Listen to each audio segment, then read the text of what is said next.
અને વળી ગુણ તો ગવાય છે નીલેશભાઈ અને ઉલ્પા બેનના.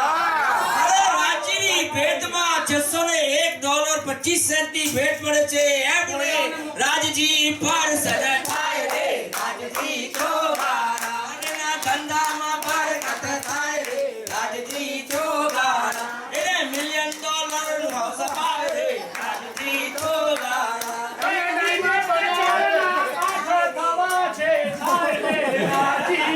પ્રાણનાથ પ્યાણે